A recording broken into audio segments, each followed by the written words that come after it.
How to get rid of ants flies on squash plants. If you notice ants and flies on your squash plants, take action before the squash suffers major damage.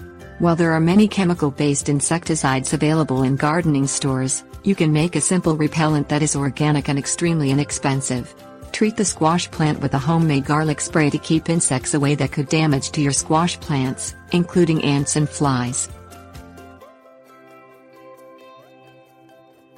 Things you'll need: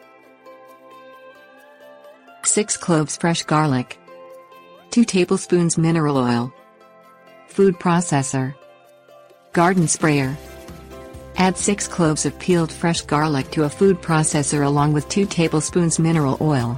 Press puree and slowly add water as needed to create a thin, smooth mixture.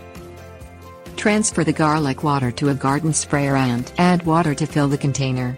Attach the lid and shake to mix. Spray all parts of your squash plant thoroughly with the garlic water mixture. Respray after watering the plant and after rainfall.